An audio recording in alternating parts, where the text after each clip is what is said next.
அவுது பில்லாஹி மினஷ் ஷைத்தானிர் ரஜீம். அகிலத்தாருக்கெல்லாம் இறைவனாகிய இறைவனை போற்றி புகழ்ந்து நமது தலைவர் நபி ஸல்லல்லாஹு அலைஹி வஸல்லம் அவர்களுடைய துவா பரக்கத்தினாலும் ஃபேஸ்புக் நண்பர்களுக்கும் யூடியூப் நண்பர்களுக்கும் அஸ்ஸலாமு அலைக்கும் வரஹமத்துல்லாஹி வபரகாத்துஹு. இந்த வீடியோவை சப்ஸ்கிரைப் செய்து கொள்ளுங்கள். அல்லாஹ் சுப்ஹானஹு தஆலா உங்களுக்கு சகல விதமான பாக்கியங்களை கொடுப்பானாக.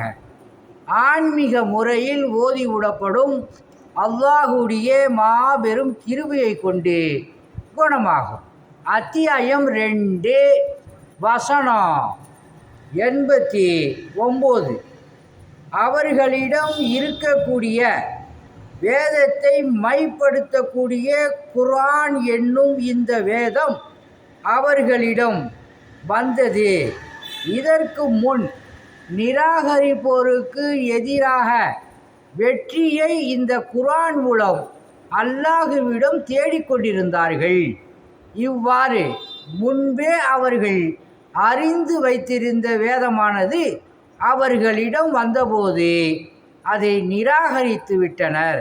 இப்படி நிராகரிப்போர் மீது அல்லாஹுவின் சாபம் இருக்கிறது அப்படின்னு சொல்லி அல்லாஹ் சுப்ஹானஹு தஆலா இந்த வசனத்தில் சொல்கிறான். மூசா அலைஹிஸ்ஸலாத்தினுடைய கூட்டத்தார்கள் அவங்களுடைய வேதம் இறைவனால் அருளப்பட்ட வேதம் அப்போது நிராகரிப்பவர்களுக்கு பாதுகாப்பு தேடுறதுக்காக அந்த வேதத்தை அறிந்து வைத்து அதன் மூலியமாக இறைவன்கிட்ட பாதுகாப்பு தேடிக்கொண்டிருந்தார்கள். இந்த குர்ஆன் அந்த வேதம் அவங்களுக்கு வரும் பொழுது அறிந்து கொண்டே அல்லாஹுடைய வேதம்தான் இதுன்னு சொல்லி மூசா அலைஹிஸ்ஸலாத்தினுடைய கூட்டத்தார்கள் அறிந்து கொண்டே இந்த வேதத்தை நிராகரிக்கிறார்கள். இந்த வேதத்தை நிராகரிக்கிறவர்கள் மீது இறைவனுடைய சாபம் வருங்கிற ஒரு வார்னிங்கத்தான் அல்லாஹ் சுப்ஹானஹு தஆலா இந்த வசனத்தில் சொல்கிறான்.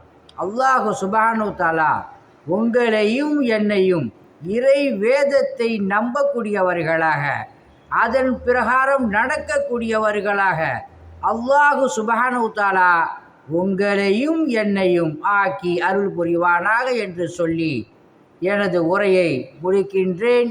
வாஹிரு தவ்வானா அல்ஹம்துலில்லாஹி ரப்பில் ஆலமீன். உங்களிடம் விடை பெறுவது மன்சூர் அலி ஜக்கரியா தப்ராக்.